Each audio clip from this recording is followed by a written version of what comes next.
Welcome and thank you for coming again. This is part 2 of a 2-part series on understanding how money works. Today's webinar is brought to you by the Women's Business Center. We're a nonprofit business center serving entrepreneurs in SLO, Kern, and Monterey counties. This webinar is being sponsored by the SBA, the Governor's Office of Business and Economic Development, and Wealth Wave, which disseminates the financial literacy education for the Heartland Institute of Financial Education, a 501c3 nonprofit organization. Combined, their generosity allows us to offer this webinar and our free consulting services to you at no charge, including the book associated with this presentation. Thank you, sponsors. If you haven't picked up your copy yet, please email me and we will make sure to be available for you to come by and get that. So normally I share a video with you, but you've all seen it before, so I'm not going to do that. You've met Gretchen, just to remind you. She's a federally certified financial literacy educator through the Heartland Institute of Financial Education, a 501c3 organization.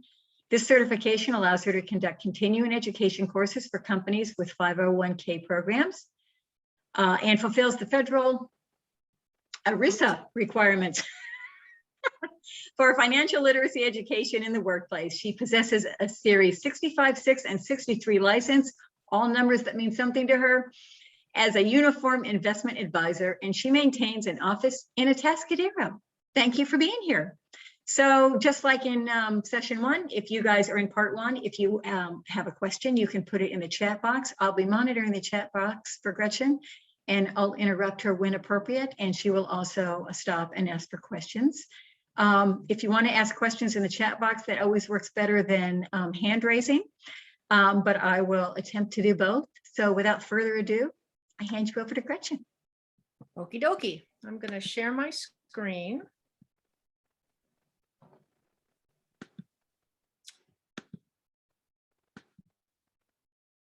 Okay, so you should all be able to see my How Money Works Masterclass screen. Yes? Yes. Okay. Again, this is a masterclass, which is part 2 of the How Money Works Stop Being a Sucker series. And as I was so beautifully introduced, I am a financial literacy educator and have been so for probably about 30 years on and off, not fully licensed that whole time. A lot of self-education during that process as I walk through single motherhood and entrepreneurship. So without further ado, we're going to step into the How Money Works Stop Being a Sucker. Financial literacy. It's not taught in school, so people don't know this. Hold on, started the wrong place. There we go. More than 5 billion people around the world continue to struggle with money and financial illiteracy. It's Madison Avenue manipulation, right? It's been going on for years and we buy into it. How bad is financial illiteracy? It's not taught in school, so people don't know this naturally, right? So you grow up not knowing anything about it. You make a lot of mistakes along the way, and we're hoping to educate them and teach them how money really works so they can learn the cause and effect of all this. And it doesn't have to be generational. Exactly. No. Exactly right. Break that cycle. Once you understand the basics of financial literacy, it changes your life. The secret is financial literacy. Teaching your kids how money works. I think it's really understanding how money works. Once they understand the basics of how money works, they shouldn't have to struggle for very long. Steve Siebold and Tom Matthews are the authors of How Money Works. Stop being a sucker. Money means possibility. It means opportunity. It means freedom. Things you've always wanted to do. Dreams that you have. Money makes it possible.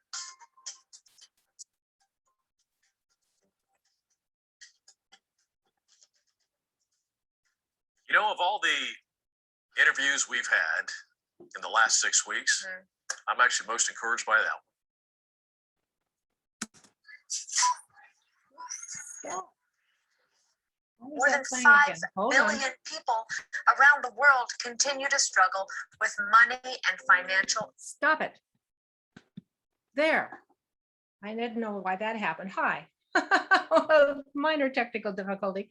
So that was an interview again with Tom Matthews and Steve Siebold, who are the authors and masterminds behind this book. This book is, by the way, coming out in Spanish, should be out. We're hoping for December, January. We also have developed a curriculum for the schools, which is something that I am extremely interested in.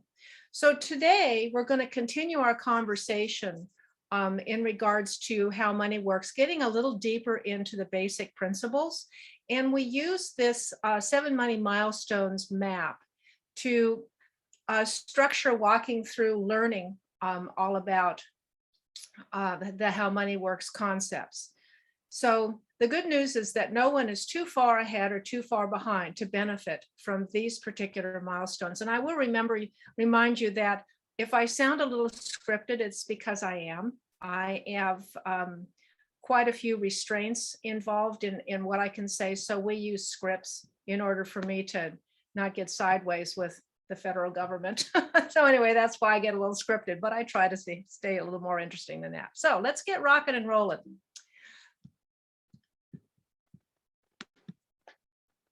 Go. There we go. Okay, so there's the How Money Works crew. Throughout this class, we'll continue to hear from this cast of How Money Works folks. This is if you don't have the book, these are the people that introduce you to these concepts. How Money Works, Stop Being a Sucker book. There's a good chance you'll relate to one of these people. I like Zoe, and I really like Hector. Because they're kind of snarky and kind of edgy, and that tickles me a lot. Feel free to make notes if you have your notes in your book. That's a handy way to do it, because we're going to be going pretty closely with the book. And if you do get the book, I always like to hear which character resonated with you, because everybody has a little bit of a different one that they like once they get done reading the book. And the book is small. It only takes about just a little over an hour to read it, but I'm very comfortable. I tell people that go through this book, if you read this book after you get done with this course and you internalize the principles in this book, you'll never make another money mistake in your career, in your life. I truly, truly believe that. So let's get rocking and rolling. So here's the 7 money milestones. Each milestone is a critical step to help you reach your financial summit because of this time we're spending together. You're increasing your financial literacy, concept by concept and strategy by strategy, learning to take control. Now, isn't that a nice concept of your personal finances?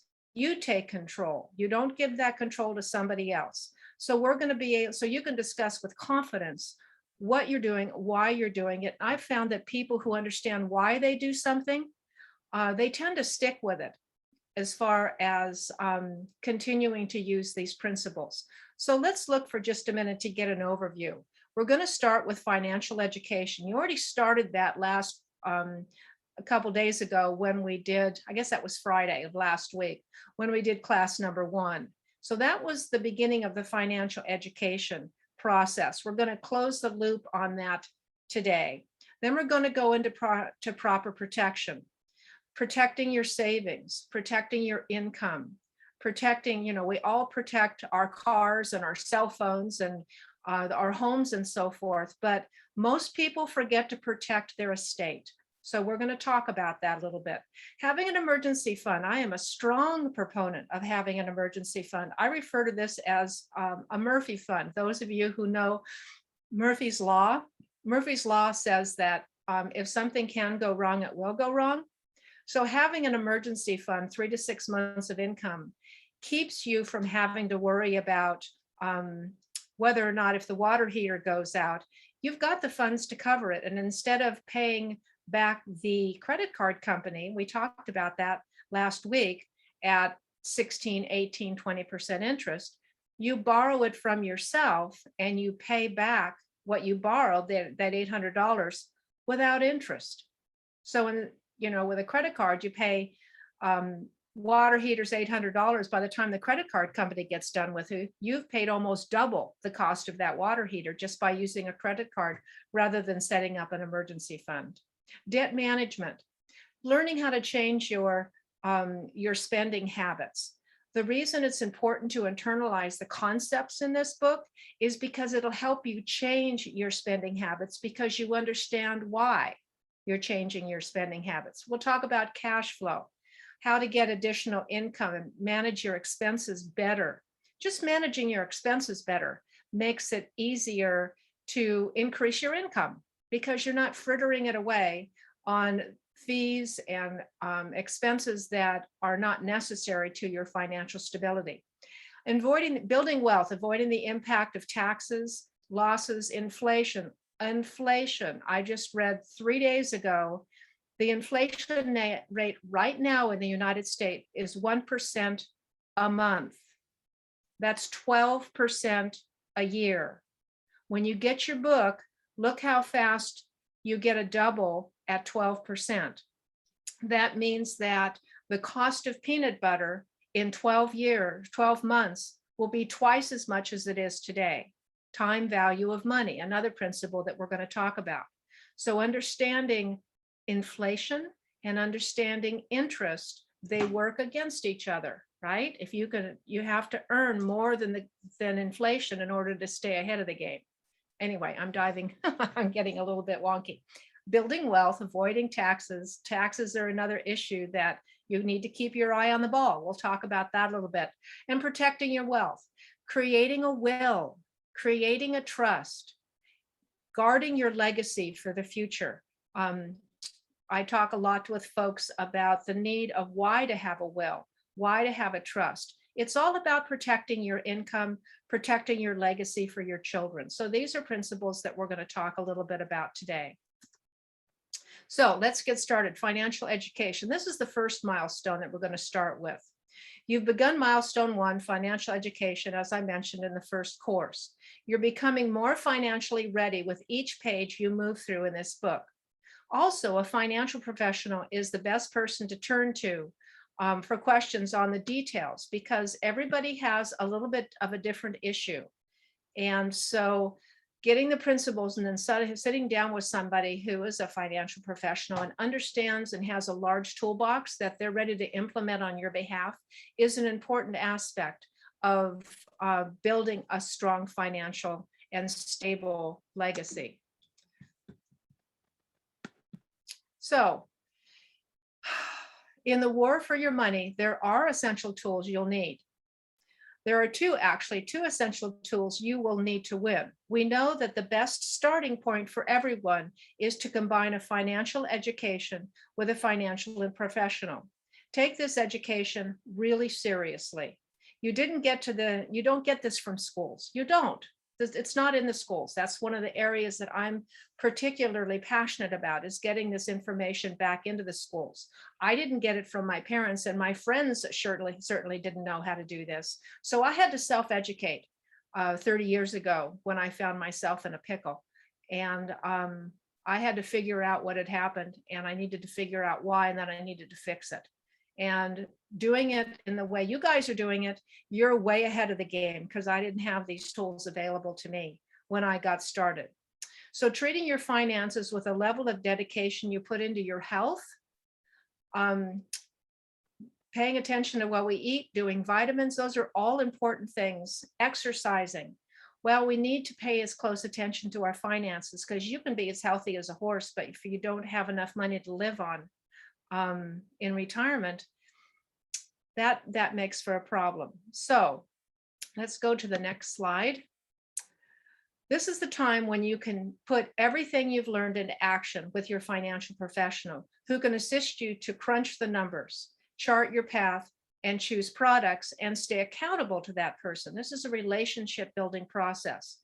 And then when you kind of get off course, a professional can help you course correct.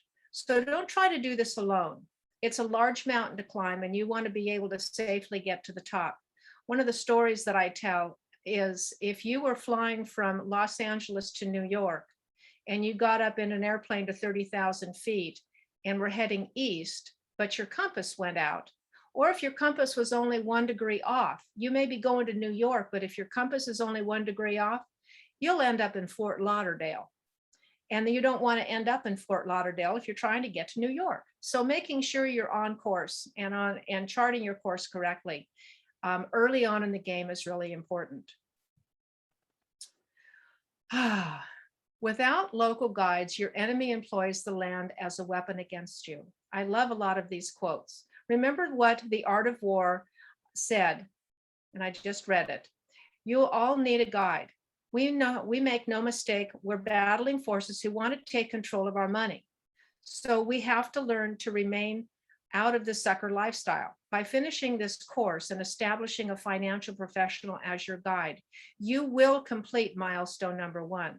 You can get the principles by reading the book, but sitting down with someone who can help you chart your course is really expensive. No, it's not really expensive. It's really important. Okay, proper protection. Let's talk about one of the tools that a professional will have in their toolbox. Proper protection is milestone number 2 for a really, really, really important reason. You need to protect yourself and your family from a possible future loss of income or savings before you begin to the rest of this journey. If you were to die prematurely, your family could be left without income, in addition to without being with you. Your current savings might not be enough to take care of them. So to put this in real terms, yeah, we've known people who died young, who died early. A husband got taken out by the milk truck on the way home and left a wife and 2 kids. What does her financial future look like tomorrow? If the husband is the one that stays with the kids and the wife is gone, that happened to me. My mother died when I was 5, and I had an older brother. The things that happen, that shift in a heartbeat, can be brutal, but with proper protection and proper planning, some of those problems can be mitigated. So I take this part of this milestone extremely seriously. It's important to understand it. Through protecting yourself, it is more important than protecting your property. As Thomas Paine put it, you might not be able to fully protect yourself from illness or accidents, but you can protect your income and your wealth. Ironically, protection of your financial assets is called life insurance. It is a defensive strategy motivated by a sense of love, responsibility, or both.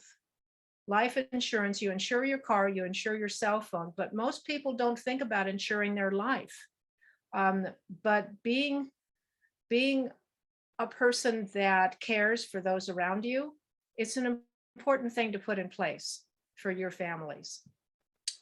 How much life insurance should people have? The answer to this is different for everyone based on your situation. However, as a rule of thumb, we recommend you consider having life insurance coverage that's at least 10 times your annual family income. As an example, if you earn $50,000 a year, you should consider having $500,000 in coverage. As a conservative 5% rate of return, that would replace half your income. So that would, let's go back to the wife with 2 small kids and the husband doesn't come home one day. That will allow her to get back into the workforce, potentially not have to move back in with her family as she gets her feet on the ground. She has a little bit of breathing room to get her finances in place. And if she can get things rolling fast enough, it could put something in savings to put the kids through college, which is what she and her husband planned on doing. So just a simple example. And I like to talk to young couples before they have kids to get these tools in place so that they can use the tools for college educations, weddings, that kind of thing. Get it in place early. And as we discussed back on Friday, the dollars grow faster. So if you can put this in place, it will protect your kids, even if they haven't arrived yet. To put college in place, help them with cars, help them with weddings, all of that stuff. So these are important tools. How much life insurance do you need? For a more specific calculation of your family's need, ask a financial professional. Together, you can consider factors like how old you are, how much debt you have, your health, your number of dependents, your role in your business, and your overall financial future. So again, you can take your income and multiply it. You can actually, in the back of the book, the last 2 pages are worksheet that'll help you begin to figure out what these numbers are. So how many people like Dana here didn't know 10 times income was just the starting point for protecting your income? It sounds expensive, but you need to look closer into it before you can decide if you can't do it. You may be pleasantly surprised. The tools in the marketplace today are extensive. And as I talked last Friday, I don't get into specific tools in this presentation. I want to give you an overview of the kinds of tools that are available. And then you need to sit down with someone who understands how to put those tools to work for you in order to put a good strategy in place. The same people who underestimate how much life insurance they need have a tendency to overestimate how much it will cost. Both assumptions can keep families from putting proper protection in place. As Insure.com says, only 59% of Americans have life insurance, and about half of those are underinsured. Interesting statistic. You and your financial professional should cover short-term and long-term debts and other outstanding loans, your financial goals, your mortgage or rent payments, how old your children are, and how much their education could cost. A lot of people don't understand that a basic life insurance policy can cover those kinds of things. Student loan debt is another presentation that I have. It's a scourge on this country. And if you as parents or grandparents could help a young person not have to do student loan debt, that right there, through just using a simple tool like life insurance, can change the trajectory of a child's life if they're not saddled with that unbelievably detrimental brand new debt that I like stories. I know you guys will get used to me with that, but just as an example of the damages student loan debt can do, I had a very dear friend who worked at the men's colony here locally. He was a doctor of psychology. And I watched him retire, and he was very excited the week that he called me when he paid off his student loan debt. He retired a year later. So he lived with that student loan debt pretty much his whole life. And he retired, at 65. So let's say he lived with that student loan debt for 30 years, maybe? And he paid it off a year before he retired. And then 2 years later, he died. Bitter, very bitter. He lived out from underneath that student loan debt a very short period of time. Anyway, I'm pontificating. On to the next page. Just like with so many things, life insurance with all the options are out there seem complex at first. But once you know a little bit, it becomes really, really simple. To start, it's important to understand that all life insurance usually falls into two basic categories: temporary and permanent. So we're going to dive in a little deeper into the kinds of insurance are available. Temporary life insurance. Let's look at term life insurance, which provides coverage for specific periods of time, like 10, 20, or 30 years. This is a valuable tool for if you buy a home and you've got a 30-year mortgage on the home, to ensure the mortgage on the house. Let's say you own $300,000 on the house. Get a term policy that covers the paying off of the mortgage with a 30-year term policy. That way, if something happens to you, your family can pay off the mortgage, and it's cheap. It's the most affordable life insurance available because it provides one core feature: a death benefit, the money paid to the beneficiary when the insurer dies, and because it expires after that term. So it's a very short-term product that covers something specific. Let's say you're opening a business. You get term life insurance and have it run for 10 years. So if something happens to you, the term life insurance will pay out, and it'll keep the wheels on the business for a spouse, family, employees, whomever. So that's one simple tool for term life insurance. With term life insurance, it's possible to have financial protection for your family or your business with a relatively small monthly payment. This can make it a fit for almost everybody with a limited budget during times of highest financial responsibility, like raising kiddos, paying things off like mortgages or college, and running companies if you're a business owner. It's a really, really, really flexible tool that has a multiplicity of uses. But what happens when your term policy insurance ends? There's two scenarios you can look at. Let's look at scenario one. If you don't need coverage anymore, you can simply let the policy end. No fuss, no mess, just let it go. But what if you, after the term, you still need coverage because you're still paying off your home, or you're a single income couple, or maybe you're supporting grown children or grandchildren even, or you're still running your company? For these reasons and others, you might consider scenario number two, keeping term insurance. If you're in good health or your term policy has guaranteed insurability, you might be able to renew your old policy. Remember, if you want a completely new term policy, you have to qualify medically again. If you can't qualify, a new term policy might not be an option. But if you do qualify, the new policy will cost more because you're older.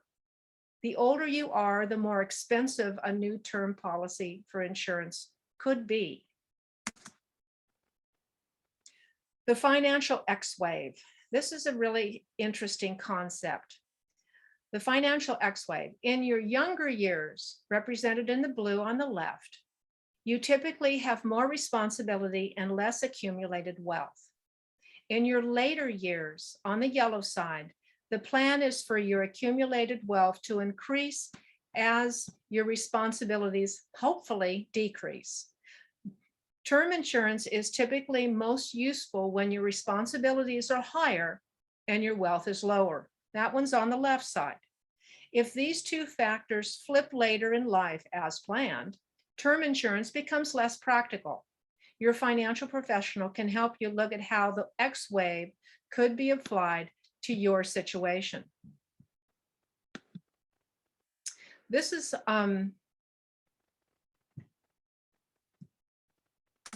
did that one.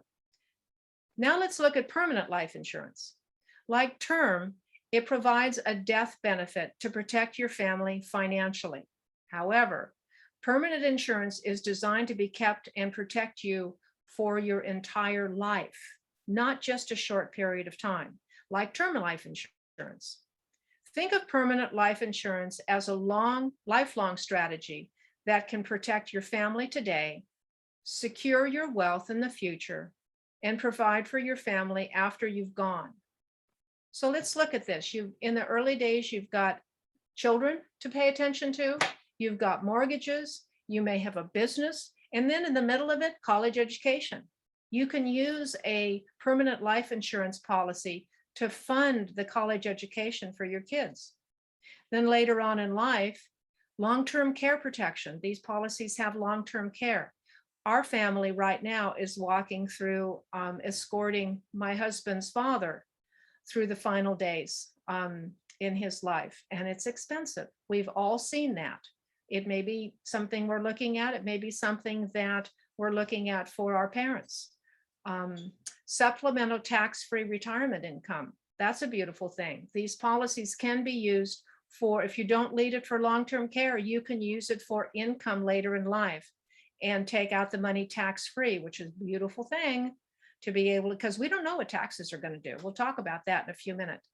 And then in the end, if it's not used, tax-free, the benefit goes to your kiddos. So there's your estate where you can leave a legacy for future generations to maybe write their own life insurance policies and set up another continuing legacy for the future. Three important benefits. There's three important benefits of permanent life insurance. Number one is life insurance protection for your entire life. Number two, with many permanent life policies, you can add long-term care, as I mentioned, as an optional rider.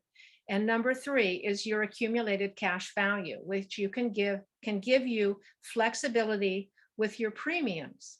This means that if you ever can't pay your premium for some reason, they can be paid from the cash value of your policy.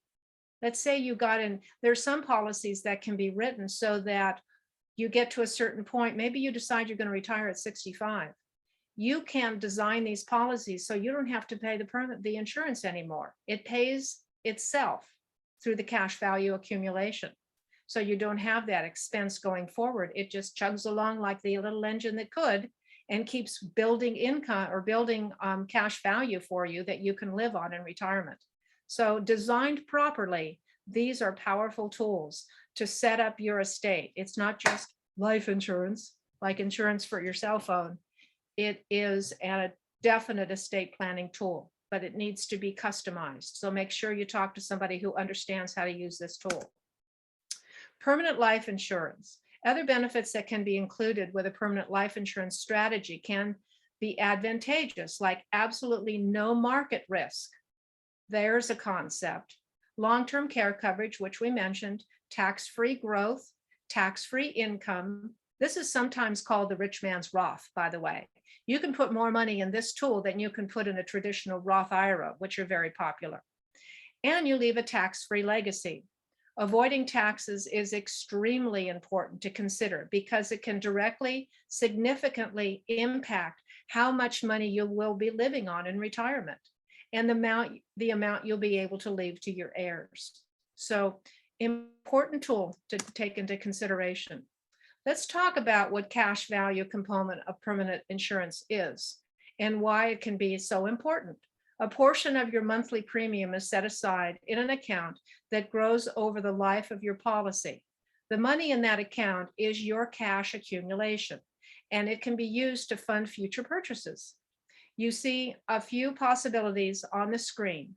In addition, there's no market risk, which right now is an interesting concept because the markets are entertaining, shall we say? And it does grow tax-free. We don't know what taxes are going to be, even next year.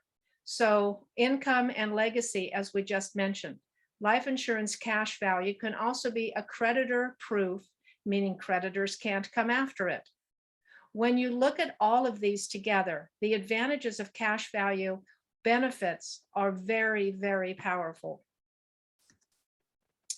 So, we saw that long-term care can be added to a permanent life insurance policy as what's called a rider. So let's talk about the importance of long-term care insurance just for a moment. You may not know this, but 70% of the people age 65 and over will need some type of long-term care services and support at some point in their lifetime. In other words, statistically, you will likely need it. People sitting on this video are likely going to need some form of long-term care insurance. There's not long-term care, it just is. But here's the thing, only 8% of people over age 55 have purchased long-term care insurance coverage. That sounds like a possible problem and an expensive one, just waiting to happen. Long-term care insurance coverage helps cover out-of-pocket expenses that can really, really add up. It can be used to pay for qualified services like nursing home care, home health care, assisted living care, or adult daycare, and you never know if or when you might need it.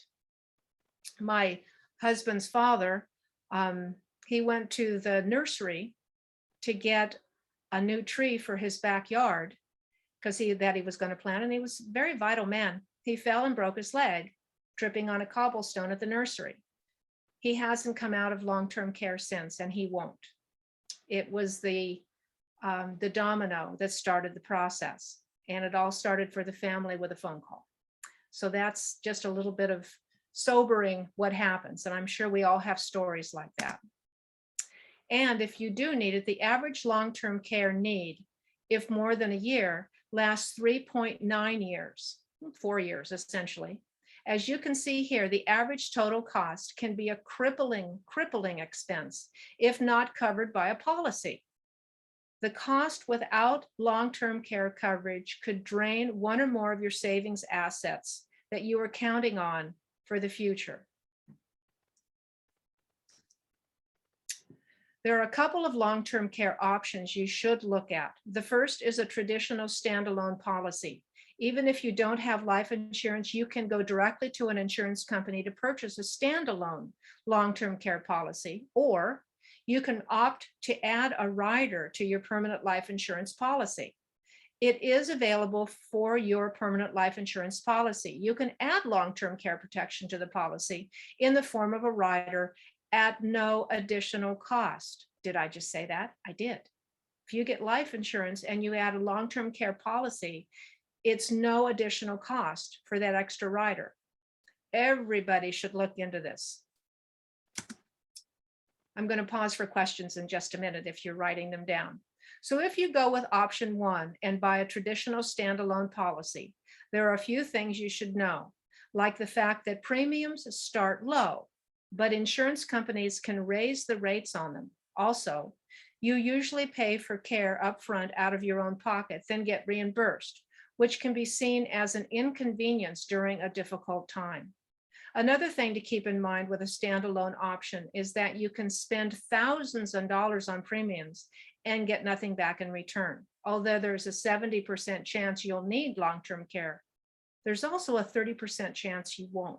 So these are some of the things you need to take into consideration when you're deciding whether or not one of these standalone policies could be something useful for you. Or you can go with option number 2 and choose to add a long-term care rider to a permanent life insurance policy. A key advantage of this option is that life insurance companies typically don't raise rates for life insurance policy holders. Some insurance companies, after a waiting period, pay you money to cover your long-term care expenses, which you can spend however you see fit. That's an important aspect. Some of these policies, you have to submit receipts to the insurance company, and then they decide what they're going to cover. Other policies, like these life insurance policies with long-term care, they just send you a check once a month. You can spend it any way you need, which gives you much more flexibility to help customize the care for someone. Coupling your life and long-term care protection can equal a big savings. If you're one of the lucky 30% who ends up not needing long-term care, your premiums aren't wasted.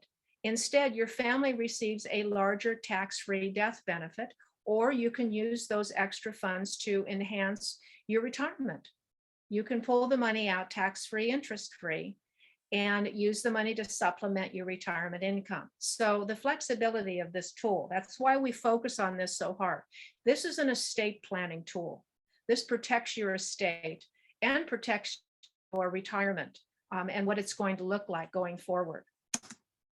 Long-term care riders aren't the only riders available. You can also consider other living benefits like critical and chronic care riders for illnesses that can help you save the day if you face any of the health challenges you see on this screen. You should discuss adding these riders to your permanent life insurance policy with a financial professional. Some are inexpensive or even cost nothing to add. So our next topic is emergency funds. I'm going to pause here and see if anybody has any questions for me. Oh, we're doing good. No questions. Well, it gave me a chance to get a drink of water anyway. And that's what counts. Yeah, I was getting a little dry. Okay, so we're going to look at an emergency fund. Once you have milestone number 2 covered, it's time to tackle milestone number 3, creating your emergency fund. We recommend that you save between 3 and 6 months of your annual income to prepare for any unexpected expenses like unforeseen medical bills, home appliance repairs, replacement and hassles for major car fixes. And don't forget, costliest of all, possible unemployment. Does that sound familiar right now? What if our country, remember last Friday, I talked about how when I got involved with financial literacy education, there were only 4 states in the entire country that required 1 semester of personal finance to graduate from high school. Now there's 21, which is an improvement. But if that education had been there across the board and people had 3 to 6 months of savings in their Murphy fund, the catastrophic economic damage that we're seeing right now would have been softened. It wouldn't have resolved it, but it would have been softened, and the fear and the hardship would not have been quite as great. I'm pretty passionate about this. I think you're probably starting to understand that. This is an important issue to me. So let's keep on rocking. If you're currently living paycheck to paycheck, like many people are today, your emergency fund could be the insulation that separates you from financial disaster if something happens. Check out these simple annual incomes and how much you'll need to fit our 3 to 6 month income guidelines. So let's look at the chart briefly. If your annual income, let's just take $60,000. 3 months income would be $15,000 and 6 months income would be $30,000. If you work with someone who can help you figure out where the leaks are in your financial boat, getting these numbers taken care of is really not as difficult as you might think. So calling someone in who can take a look at your financial picture, it's a lot like if you go to the doctor and you say, I've got this pain in my shoulder, and I Googled it. And I've decided that this is the cause of the problem. And doctor, would you please prescribe X procedure? Or, I'd like to have this prescription. He's going to smile at you and love on you a little bit. And then he's going to hand you a medical history form. And he's going to take a look at who you are, soup to nuts. That's what a financial professional should do, is sit down and look at you soup to nuts and help you figure out where the leaks are in your financial boat. I'm pretty strong in guaranteeing there's leaks. And if you become serious about getting out of the credit card cycle, the sucker cycle, and starts taking care of yourself and avoiding the Murphy scenario, then this is very, very doable. So TJ has a good question here, which you might be thinking as well. Where do you get the money to create the emergency fund? The best tactic, especially if income is tight, like it is for most of us, is to put away a little money every month until you reach our suggested goal of 3 to 6 months of income saved. Think of it like a debt payment to yourself, due until you achieve your emergency fund goal. There are 2 rules of an emergency fund. Rule number 1, your emergency fund is only for unexpected emergencies. That's it. It's not for gifts. It's not for getaway trips. It's not for a buy one, get one sale. And it doesn't matter if it sits in your checking accounts, savings account, or a separate account, as long as you're not tempted to use it for anything but a real emergency. Rule number 2, if you need to use your emergency fund to fix a car, replace a refrigerator, or pay for braces, don't hesitate to use it. That's what it's for. Just make sure that afterwards you add back a little money every month until your emergency fund is full again. What happened? Let's take the braces scenario. Your child goes to the dentist and the dentist says, Mrs. Johnson, you've got to get braces for this child, or he's going to have tremendous issues as an adult. And it's going to cost, I don't know, let's pull a number out of the air, $12,000. Well, if you didn't have an emergency fund, you just put $12,000 on a credit card or paid it in some kind of a payment program, which will end up costing you $18,000 because of the interest you're paying. Or you can take it out of your emergency fund, pay it, and then make those same payments back to yourself and fill the tank back up again and not have to pay the interest. That's just understanding how money works and how you can put interest to work for you, or it can work against you. And it really is up to you. Debt management. Once we've figured out the Murphy fund, and you've worked out with your financial professional to square away your proper protection, it's time to talk about managing debt. Milestone number 4. Before you can fully enjoy financial security and independence, you'll need to look at your spending habits and strive to reduce and eventually eliminate them, get rid of them. We hate to say this, but in our culture, debt is a sweeping crisis perpetrated by a society of suckers led astray by the instant gratification desires of their generation. That's a mouthful, but it's true. There's no shame in admitting you struggle with debt, as it's one of the most common threats to having a sound financial future. But it's something we have to face, and it's the best faced head on with the support of a financial professional. I think I told you all the little story about me. I was a single mom. My dad died, and I received an inheritance from him, but I didn't know how money works. Had I understood the principles in this little book, I would have been able to retire not too long after I received that inheritance, had I put the money to work. But I didn't know what to do with it, and I made a lot of mistakes. And the end result was I was $30,000 in debt when the dust settled. That's just true. I've been told and counseled by other financial folks, Gretchen, you shouldn't tell that story because it's not flattering, shall we say? But you know what? It's true. And that's why I'm intense about wanting you personally to understand the importance of these issues, and it's never too late to get started. I've overcome those bad decisions over time, but I had a professional financial person come alongside me and educate me on these principles. I learned them, and I have the privilege of passing them down to you. So that's why I'm sitting here today. And I do pontificate a little bit, but it's only because it's important to me, because you're important to me. So the average American today has $28,900 in personal debt, not including mortgages, and some have much, much more. Don't forget, over half of Americans suffer from some kind of anxiety relating to their debt. When debt is removed, we can enjoy life more fully and more freely. And remember, anxiety causes health issues. So having this burden of debt not only makes it hard to sleep, but it over time can affect your health. And then you drop into the long-term care scenario because you're not healthy, and it just compounds the problem.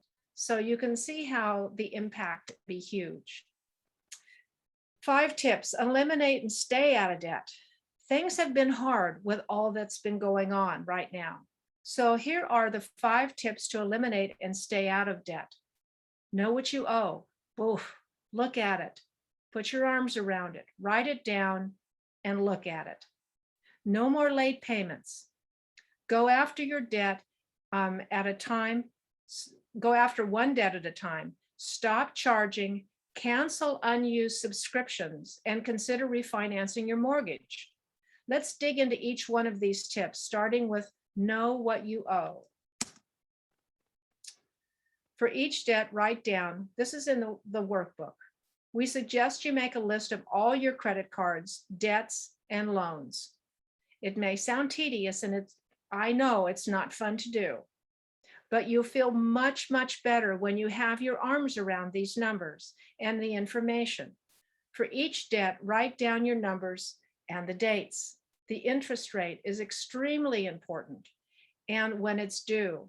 That'll help you keep from missing those payments. I put them on my calendar with reminders 3 days in advance, because one of the things that got me in trouble in my younger years is I'd blow right past the due date, and all of a sudden my credit was toast and the interest rates were through the roof, and I was off to the races towards massive debt. And it just takes a couple of mistakes. Then once a year, pull up your credit report from one of the free online services. Make sure it's accurate and up to date. By law, every American has the right to a free credit report every 12 months. Just go to annualcreditreport.com to get yours. Then check out websites of the top credit reporting agencies for pointers to improve your score and report mistakes. Look for the word dispute on the websites. Paying after the due date hurts your credit score and can accrue late fees. A good credit score can open opportunities to get lower interest rates on loans like mortgages. There are 2 tips to paying on time.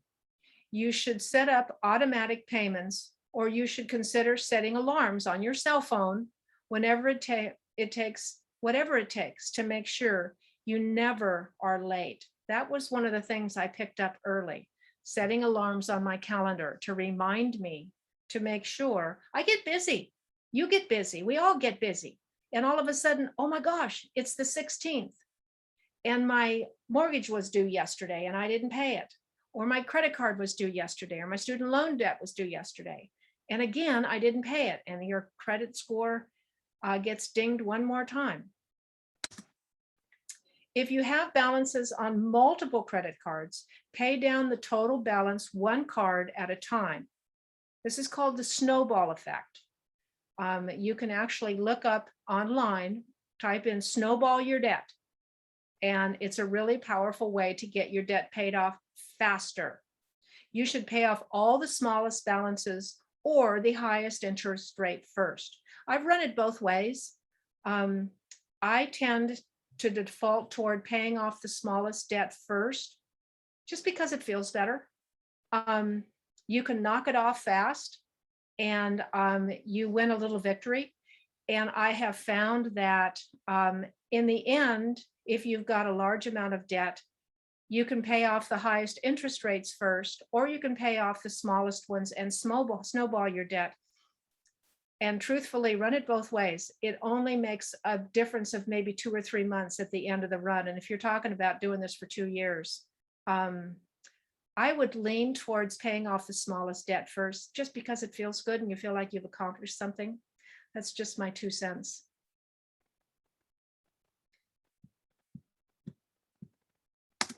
Whoops, I messed up. Okay. If you have balances on multiple credit cards, pay down the total balance one card at a time. You should pay off the smallest balance first or the highest interest rate. We mentioned that, whichever you choose. Here you could start with card number 1, which is the lowest balance by far, even though it has the highest interest rate than card number 3. Then you could zero out card number 2, which has a smaller balance to card number 3, but significantly higher interest rate. This is why writing down the information about each of your debts was such an important step. Making these decisions will help you build momentum as you steadily eliminate each one at a time. As you pay off each debt, you're freeing up income, but don't spend it on eating out or new shoes. Use it to create debt elimination momentum by adding the money you're paying on all the previous cards to your payment on the next one. This will increase the speed at which you're paying off debt, and hopefully it'll increase your excitement. Repeat the process until your credit card repeat this process until your credit card debt free. Your goal is to have 0 balances, but remember, don't close that credit card account. It's generally better to keep paid off accounts open from a credit card standpoint. You can even keep, if you find yourself needing a little extra, maybe I do a lot of traveling. I always carry a credit card to pay for my expenses if I want to go and get lunch or something. It's just handy. And so that's one of the, it's travel expenses. It's easier to track your travel expenses and other tax deductible expenses if you use a credit card, because it's all right there and it's easier to do taxes on and it's not disputed by the IRS in regards to the fact that the money was paid. They might dispute whether it was tax deductible, but they won't dispute that the money was paid and where. Many people stop charging things and stay out of credit card debt by stashing their cards in a safe place. I actually know a woman who put her credit cards in a jar full of water and froze them in the middle of the jar so that she wouldn't get at them. She was very serious. Another way to stay out of credit card debt is to use check cards and mobile pay that pulls from your balance of your checking account. Also, consider canceling digital subscriptions like online video streaming services you don't use very much. I'm guilty of that. I've got a couple I was noticing on, $9 here, $2.99 there, but there's like 8 of them that hit my card, and I've got to get rid of those. I'm not using those tools anymore. And there's probably 30, 40 bucks coming out of my account every month that I just need to take the time to cancel because I'm not using them. It's only 30 bucks. Well, 30 bucks is a nice lunch. So time to get rid of that stuff. I'm talking to me. So one way to lower your monthly mortgage payment is to consider refinancing, which could help you free up cash to accelerate your debt payoff. By paying on time, correcting credit report errors, and reducing your debt, your credit score should improve. And in time, you may qualify for a more favorable interest rate or type of loan on your home. So that's another little estate planning tool that you can use to begin to get your money working harder for you than you work for your money, which is the ultimate goal of this presentation. So, increasing cash flow, earning additional income, or managing your expenses. I kind of think of earning additional income. A lot of times that just starts with figuring out where the leak in your boat is. You feel like you're earning more money because you're not spending as much, because it's not going down the drain with unnecessary subscriptions, things like that. Increasing your cash flow is milestone number 5. While the suckers gripe about how tight things are, the wealthy are plotting how to free up more cash flow. This means seeking out ways to earn additional income and better managing your expenses. Let's investigate how to do this. Cash flow is the money you have available to spend or to save.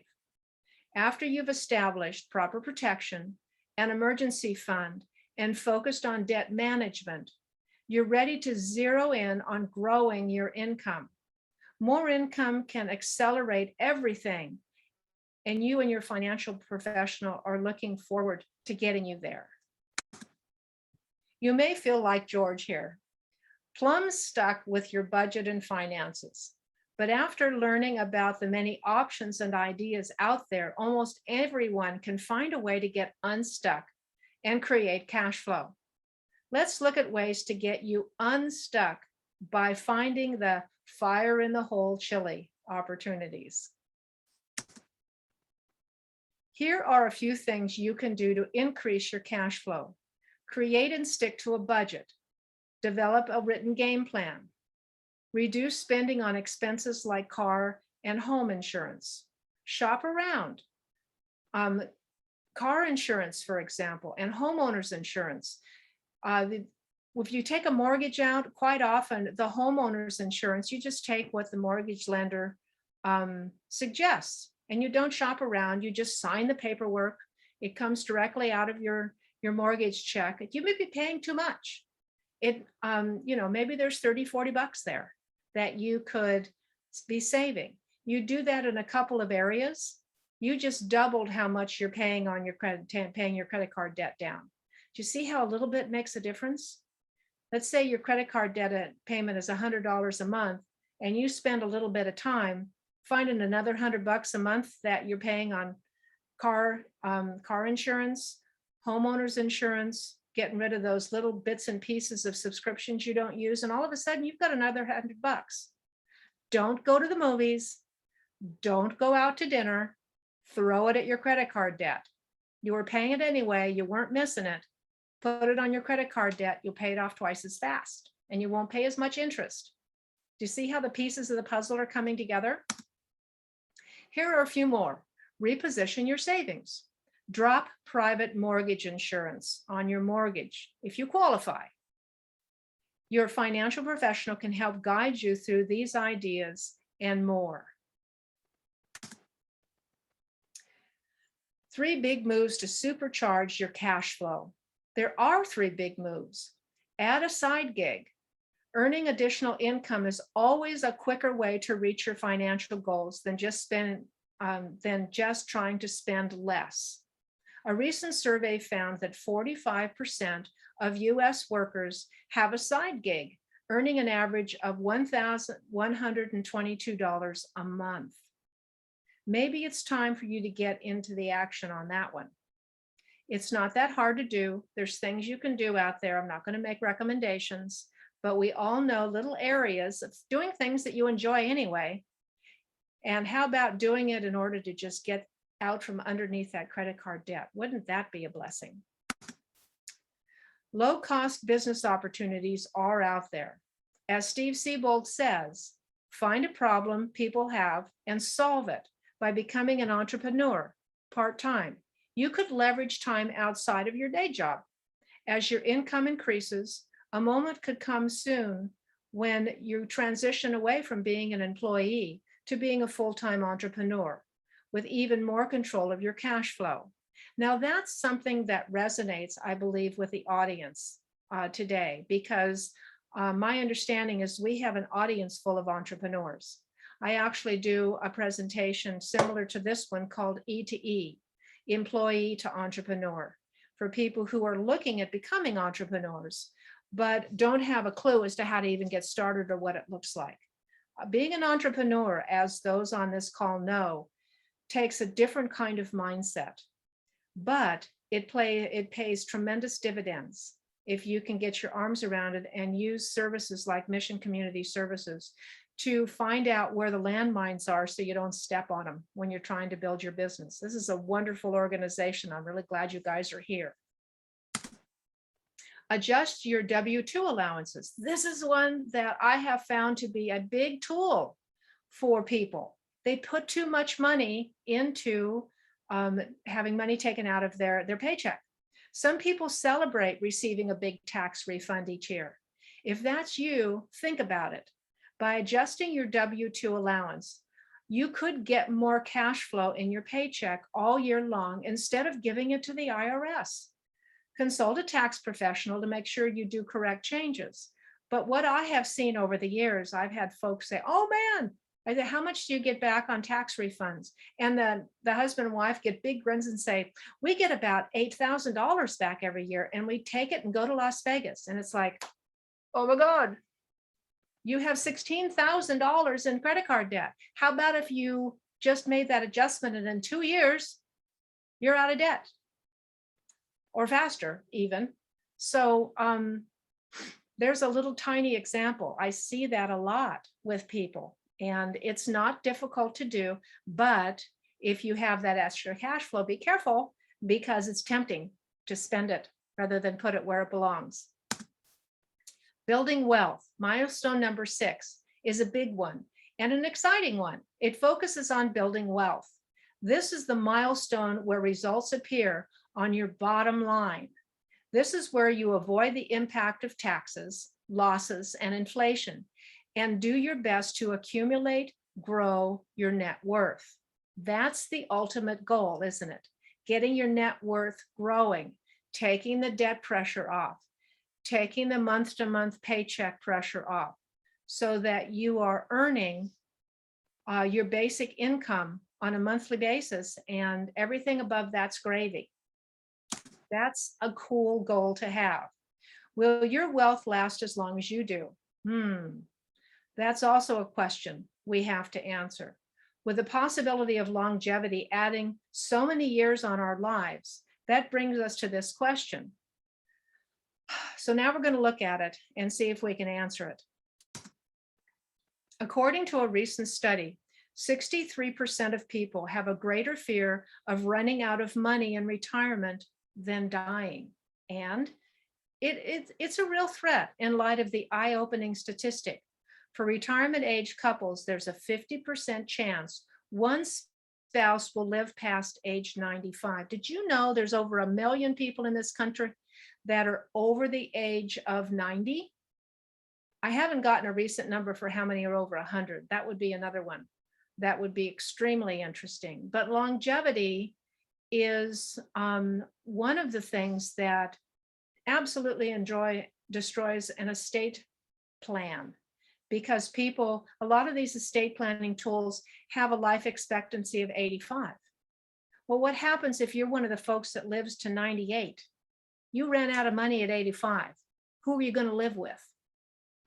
Better to build a legacy that protects the possibility of living to 95 or 100, and put long-term care insurance in there so that it doesn't destroy your estate for your spouse, because that's the other side damage that takes place with long-term care is the spouse watches their ability to live independently go down the drain because the other spouse is in long-term care. So little things that I've seen over the years, and I'm trying to get across to you. Maybe I'm being a little bit too a downer, but this is important and we have to talk about it.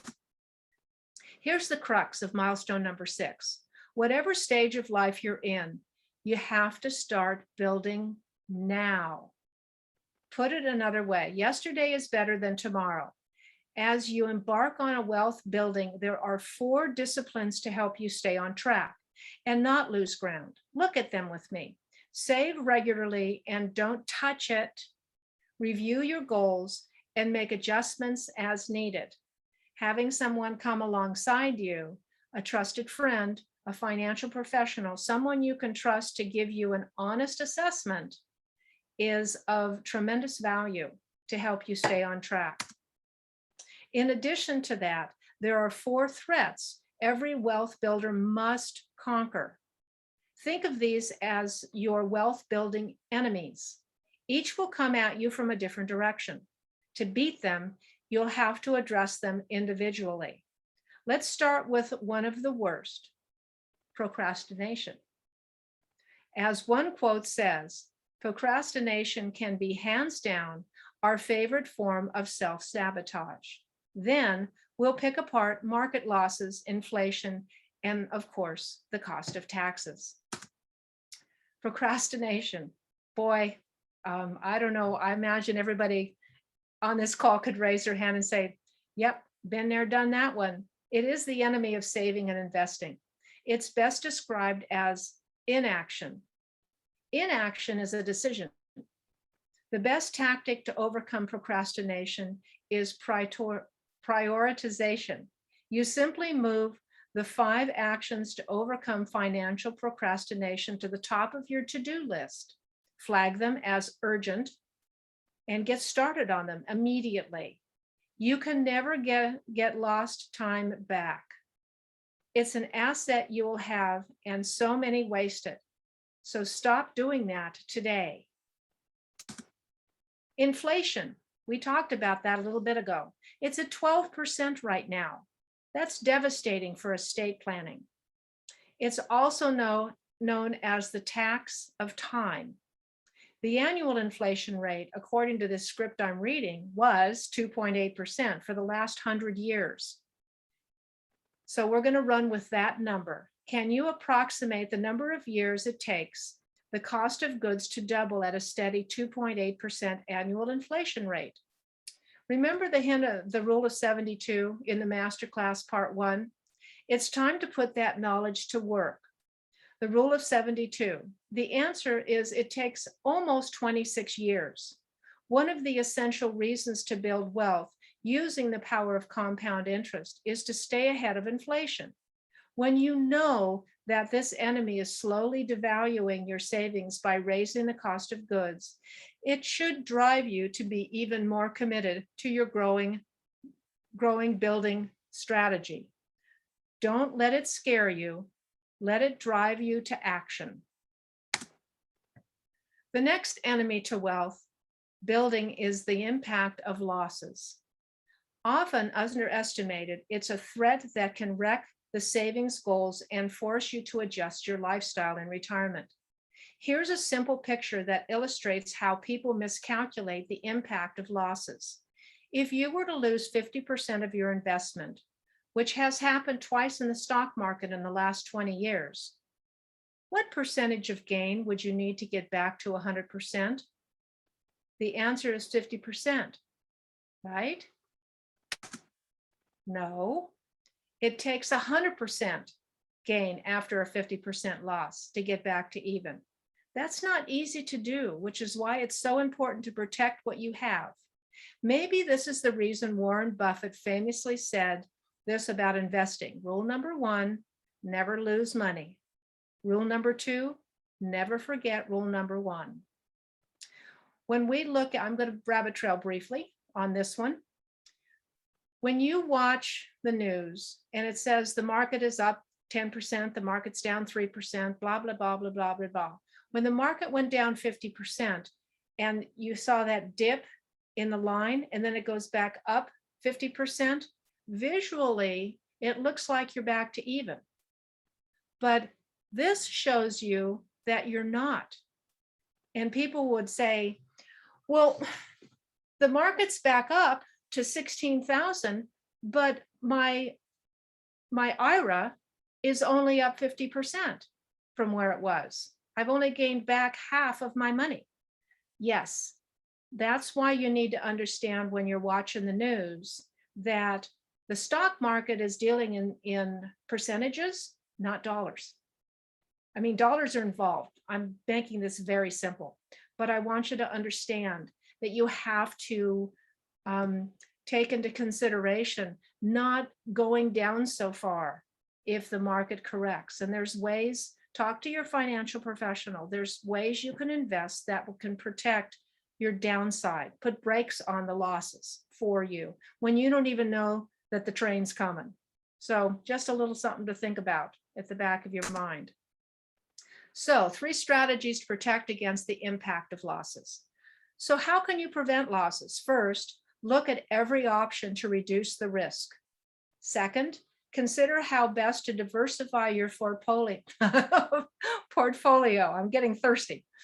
And third, utilize the right financial vehicles for your situation. Remember, don't procrastinate. Consider inflation and talk with someone who is a professional in this arena about ways to reduce or remove the impact of losses from your strategies. These tools do exist. Go find them and put them to work for you. And last, the impact of taxes, the 800-pound gorilla of wealth building threats.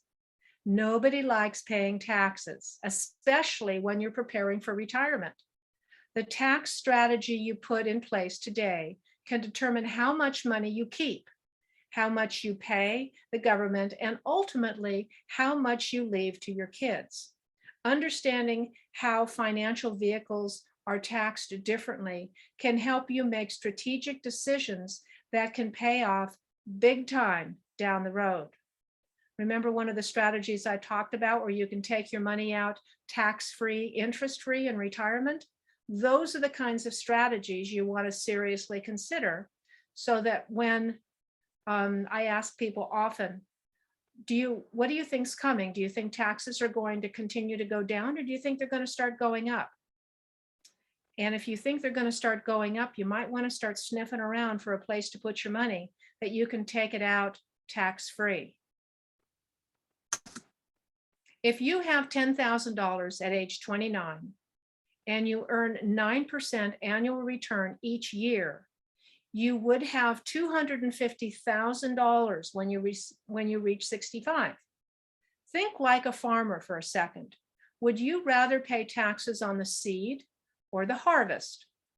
Of course, whichever is smaller, which is usually what you start with. A farmer would rather pay taxes on the seed, not the harvest. An investor would rather pay taxes on the money before it grows, not after. You either pay taxes now, later, or never. Which one will apply to you? It depends on the vehicle that you choose. Again, this is where a financial professional can sit down with you and figure out what best suits you. When you sit down with this professional, they can help you figure out how you're being taxed now and what your strategy could be going forward. The colors of the icons matter. Red is tax now. Yellow is tax later. The decisions get simpler when you break it down to these categories and colors. Do you have any red or yellow financial vehicles as you see here? If so, now you know how you're going to be taxed. Green is the color of money and growth. It's also our color for tax never. Different types of accounts can be taxed completely differently. Green icons mean no tax at all. Green never looked so good, right? Are any of these tax never vehicles part of your wealth building strategy? Again, your financial professional can help you choosing the right products that are specifically tailored for you. The boxer Mike Tyson said, everyone has a plan until they get punched in the mouth. Mike Tyson tickles me. Did I hear he's considering coming out of retirement? He's in his 50s now and hasn't boxed in more than 15 years. Maybe he should listen to his own words. The best way to avoid running out of money in retirement is by not putting yourself in a position for it to happen to you. In other words, stay out of the ring. In a recent Gallup survey, 85% of non-retired American investors strongly agreed that having a guaranteed income stream in retirement to supplement Social Security benefits is critical. Guaranteed income can help you avoid the risk of running out of money in retirement. There are three components of a reliable retirement income. We recommend you consider all of them. Maintain potential for growth by participating in the upside growth potential tied to the market. Reduce or completely remove potential for losses by eliminating downside risk tied to the market, and create a predictable income. That lasts and prevents the possibility of running out of money in retirement with an income stream you can count on. Here's what it looks like when you nail it. Gap closed. Retirement savings goal reached. By stacking up multiple streams of income, this person will have a reliable income because they saved the amount necessary and got the rate of return necessary to reach the savings required to make the retirement they imagine possible. They'll never run out of money in retirement and could even have some left over to leave as a legacy to their children. How does that sound? Can you work with your financial professional to figure out what your income streams and numbers need to be? And the last milestone, protect your wealth by creating a will and guarding your legacy. This is even something the rich miss sometimes. Let's take a look. Prince, Aretha Franklin, both of whom died just a few years ago. They both had sizable estates, but neither of them had an estate plan. Both left their families and business partners with an emotional, financial, and legal mess, taking years to sort out. This shows how important it is to protect your wealth with an estate plan. According to Rocket Law survey, 64% of Americans don't have a will. Not surprisingly, the number is higher for younger Americans, 70% of those aged 45 to 55. Then for older Americans, 54% for those between 55 and 64 don't have a will. Prince was only 57 when he died. Your estate plan is how you protect your wealth, your family, and your legacy when you die, or if you're incapacitated. It's the set of documents, including your will, used by your loved ones to carry out your wishes and decisions. I can't emphasize strong enough this importance, and it comes from a personal story of when my own father died. There are 4 documents your estate plan should include. You'll need a will, your financial power of attorney, an advanced health care directive or living will, and a HIPAA release. Your legal professional can help you put all of these in place. Having an estate plan in place can help you avoid the government making the decisions about who gets your property and who takes care of your children. The process of a court administering an estate in accordance with the state laws is called probate. Nobody wants to go through it if they don't have to. Even if you don't think you have anything to hand down, don't do this to your heirs. You can also help your family and business partners avoid unnecessary expenses and delays with the probate process with one additional estate planning tool, a trust. Trust can do many things for you. Again, your legal professional can give you the best advice when it comes to trusts. Please keep in mind that some assets pass directly to your named beneficiaries at death and are not transferred through a will or a trust. Things like life insurance, annuities, IRAs, and 401k plans and other qualified retirement plans work that way. Some bank and investment accounts also distribute funds directly to your named beneficiaries. Named beneficiaries. You may have accounts out there that should pass through, but you haven't put the beneficiaries on it. Remember procrastination? You need to do that. Jointly owned assets with rights of survivorship pass directly to joint tenants at death. If you think estate planning will be too expensive or time consuming, then you haven't considered the cost to your loved ones down the road. The truth is, there are options for almost every budget. We recommend you put this milestone in place right away. So, we're almost finished. Think about what concept resonated with you most. That's why we started on this mission of eradicating financial illiteracy. This is how you start to take control of your finances. We call it the money discovery. This works like driving directions on your mobile phone. 2 points of reference is all you need, where you are and where you want to go. The same is true to chart the course for your financial roadmap. The How Money Works discovery in the back of the book can help you take care of that. Of course, we suggest you share this information with a financial professional to make sure you're on track to reach your dreams. If you don't currently have a financial professional to turn to, the first of the 7 money milestones is financial education.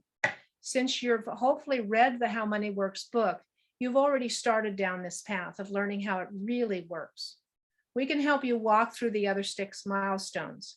We do that in 2 steps. The first is a discovery call, where we spend about 15 minutes identifying where you are now in your financial life, and most importantly, where you want to go. I work with an entire team of people that do this. So then our team spends a few days crunching numbers, searching for the financial industry for the best products and services to meet your needs, and identifying the ones that best fit your current situation and future goals. Then we have solution appointments. We have screen shares, we walk through the steps, and we recommend how you can, the steps you can achieve. I'm tired. The steps you can take to achieve your dreams, like the snowballing of your debt. Sitting down and going through the snowball calculations to figure out the best way to go about doing that. This doesn't cost anything, people.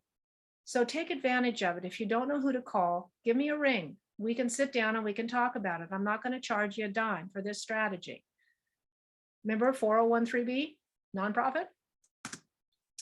So at the conclusion of today's session and the entire How Money Works masterclass, milestones like you just learned about will bring up questions like the ones you see on the screen here. A financial professional is the best person to turn to for questions like these and others. We can discuss this with you if you don't have one or need help choosing one. Sharing financial literacy and educating is what we do. Thank you for your time and attention, and we wish you all the best in your financial future. So I'm done. Does anybody have any questions? We've got about 5 minutes left. Do you have contact information you can share? Yes, I do. Shall I put it in the chat? Yes, that'd be great. Okay, I'm going to put the book. I think I wrote in the book my contact information, but I'm going to put it in here too.